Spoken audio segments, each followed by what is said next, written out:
Today we are going to have a look at Kronecker's theorem.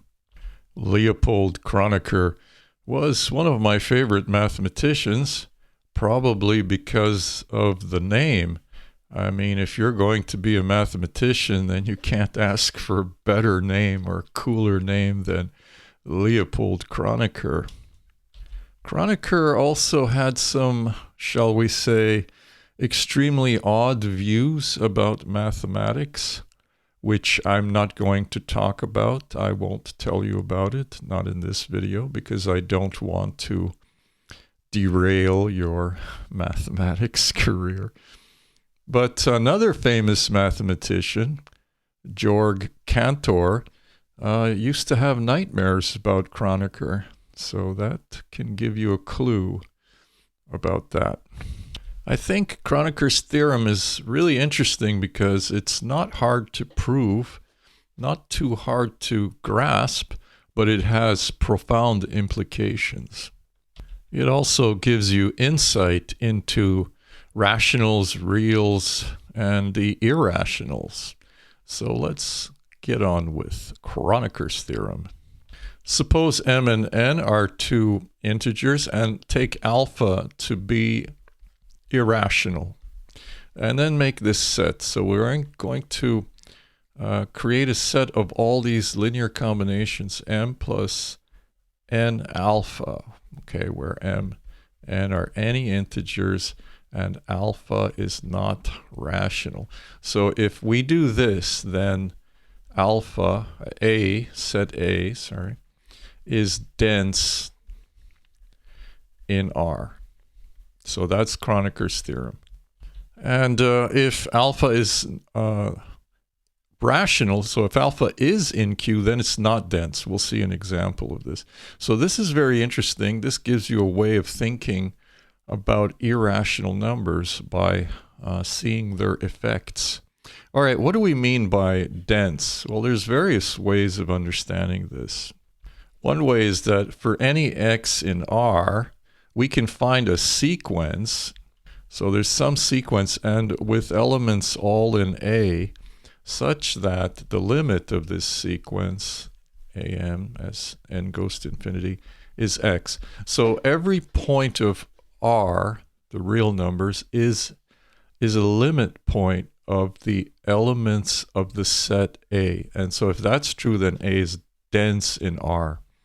Another way is like this: for any element of the reals, elements of A come arbitrarily close to x. And what do I mean by this? So for all positive epsilon, I can find some element in A such that, well, the distance from x to A is less than epsilon. I can always find that. So if that's true, then A is dense in R. A more abstract way of saying this is that the closure of A is R, like that. And finally, I think there's a beautiful way of talking about density. For any x in R, okay, we have the following property: all neighborhoods around x. So any ball or neighborhood around x of any radius epsilon will contain an element, at least one element of A. So that's kind of nice. So I have x here, and I take the smallest small neighborhood, and I have an element A in A, and I can make this smaller and smaller and smaller, and I can always find another element of A in this neighborhood, in the ball centered on X. Well, we are going to take this view, the first one. We're going to find sequence that converges for any X in the reals, and this sequence will be all elements of A. Let's see some graphical illustrations of Kronecker's theorem. I'm going to choose some alpha and a big M. The big M is the limits that I will have on my integers. So I will look at all the little m and little n in between these two limits here, and I'm going to form the linear combination m plus n alpha, and I will keep the ones that are inside this interval -5 to 5, and then plot it as dots, colored dots, and you can see the results. For the first set of examples, let's take a rational value of alpha. Alpha is 1 + 1/5, or 1.2, 1.2. I chose this because it gives a nice picture. So with big M is 2, I get 16 dots, and all 16 dots are inside my interval, and you can see them here. This is -5 all the way to 5. There's a lot of empty space here because we don't have many dots, but let's see what happens when we increase M, big M. Right, so big M is 5, big M is 10, up to 161 points.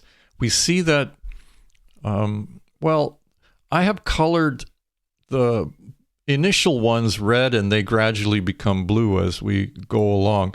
So what's happening here is the blue are landing on top of the red and obscuring the red. We're not getting anything landing in between these points. It's always landing on the same points. So this is not dense, because let's say I zoom in. Let's zoom in here. So we have 2 points, and inside we have some x, real number, and I can now make a ball around here, around the x, a neighborhood. And inside this neighborhood, there is no point of A. These are points of A, but inside this neighborhood, no points of A. So this is not dense.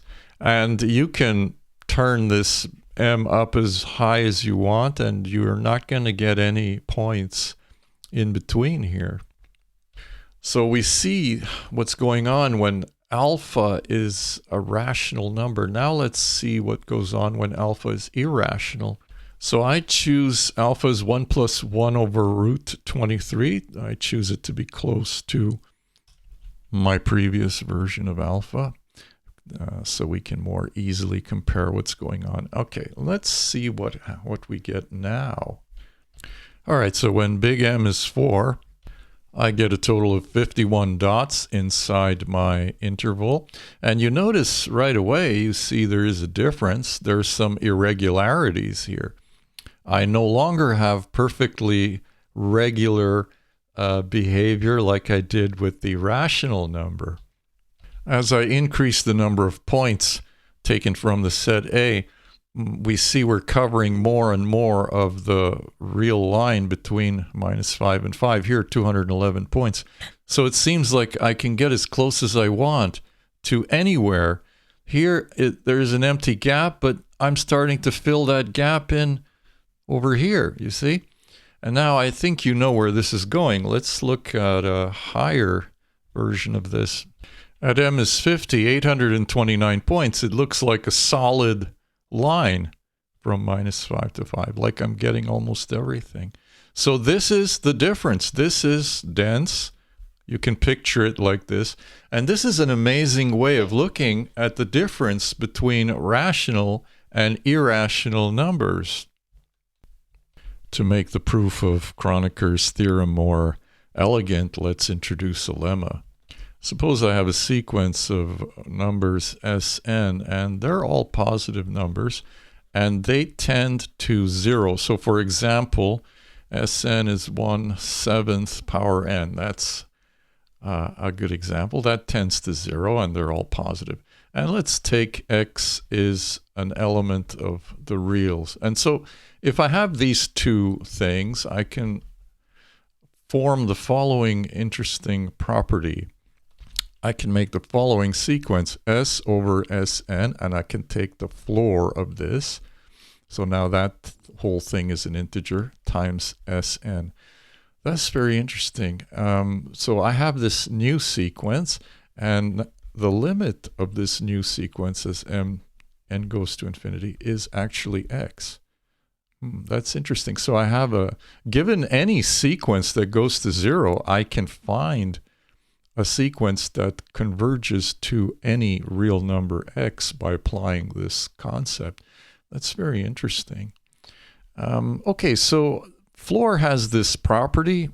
y is always in between the floor of y and floor of y plus 1. So I can apply that to this stuff inside the floor here. And I get this. So because Sn is positive, I could just multiply everything by Sn, and there's no problem at all. I won't be flipping around any of these inequalities.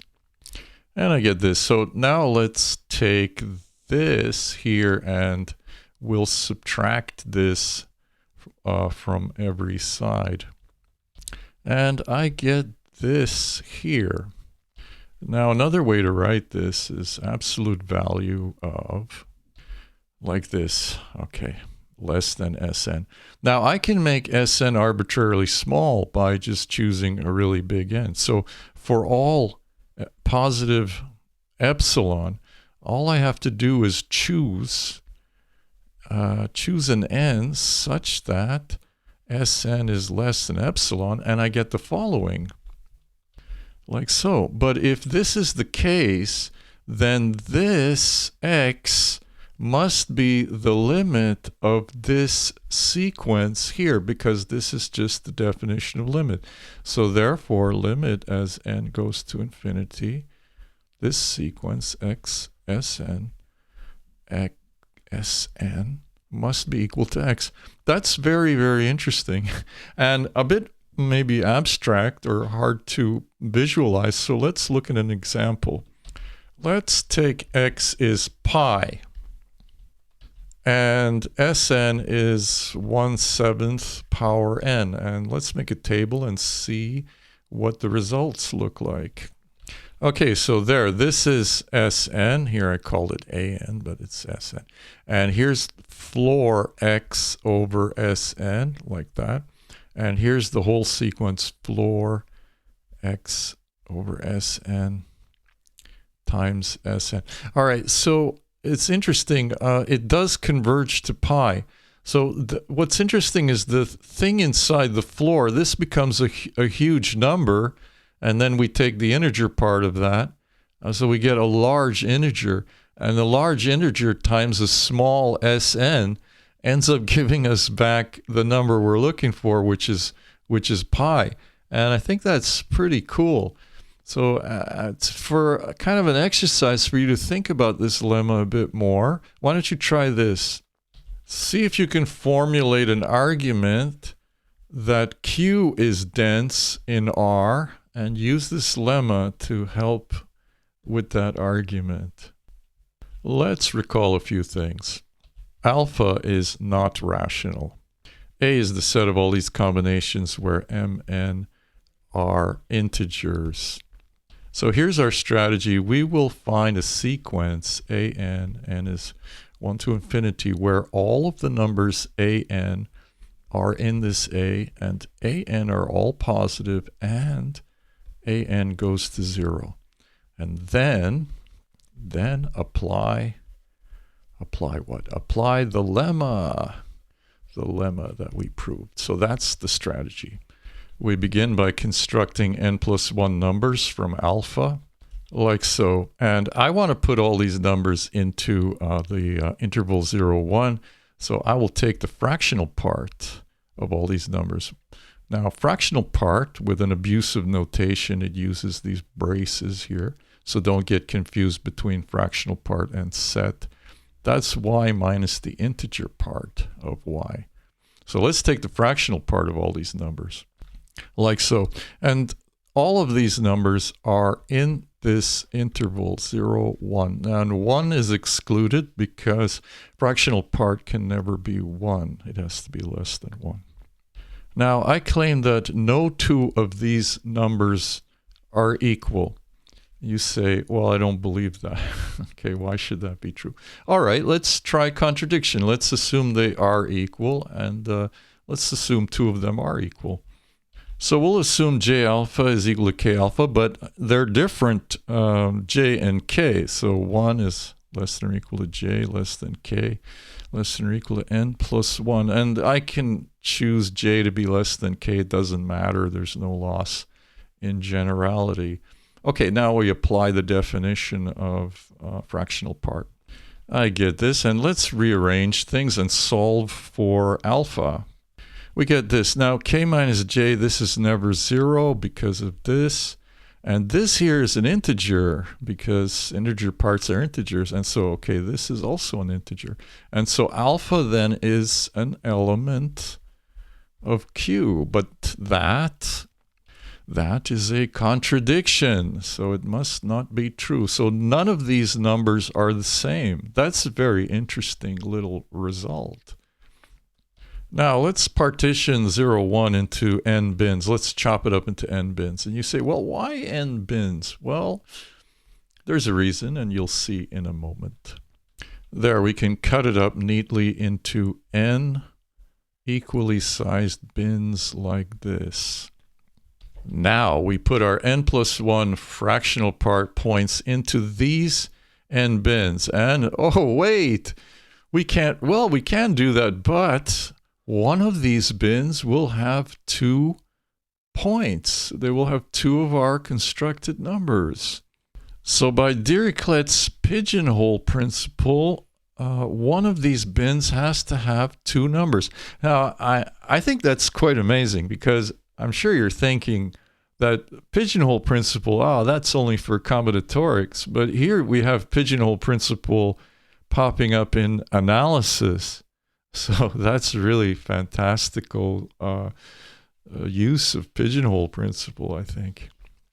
So suppose these 2 numbers are p alpha and q alpha in fractional parts, and suppose p is less than q. It doesn't matter, no loss of generality to do it this way. And they can't be equal. They have to be 2 different numbers because all these numbers are different. We proved that above. It must be that q alpha minus p alpha is less than 1 over n. Think about it. If I have 2 points inside one of these bins, well, the bin width is 1 over n, but these fractional parts can never attain this endpoint here. It's open on this end. And so the width has to be less than 1 over n. That's interesting. So what this means is that I can make this width between 2 of these points as small as I want by increasing n. All I have to do is increase the number of pigeons and increase the number of pigeonholes. So let's define an to be q fractional part of q alpha minus fractional part of p alpha. So first of all, I know an is positive. And I also know an goes to 0. Now I just need to know this. Is it true that an is in big A? So this is what we have to show next. Applying definition of fractional part, I get this. Now doing a little bit of rearranging, I get this. Okay. And so this here, this is an integer. Okay. And I could call that m. And this is an integer, and I could call that n. So I have m plus n alpha. This is of the form m plus n alpha, and so therefore an is in big A. So now let me make some room here, and we'll apply the lemma. So for all real numbers, the lemma says the following. I can construct this sequence here. Let me circle it, this sequence, to be a sequence that converges to x. And why is that? Because an is positive and an goes to 0 like we showed before. But this here is just an integer. All right, so this sequence here, this is of the form integer times an. But integer times an, that's just part of A. So this sequence elements here, they are all in A. There we go. So we found it. We have a sequence. This sequence, let me write it out in full. This is a sequence in A which converges to x given any x in R. And so therefore, A is dense in R. Very beautiful. What an amazing theorem. Amazing. Well, I think this theorem really merits a lot of thought. Like, you should sit back and really think about this, get some green tea, and drink some green tea while you meditate on rational and irrational numbers and the nature of this sequence and this lemma. It's just amazing. Well, if you like this video, click like, comment, and subscribe. Yeah, and if you like Leopold Kronecker, if you think Leopold Kronecker is like the coolest mathematician name ever, then click like. And leave me a comment if you think there's a different mathematician with a cooler name than Leopold Kronecker. Well, let me know what you think. Okay, tell me what your opinion is about that. And I will see you next time with more really cool mathematics.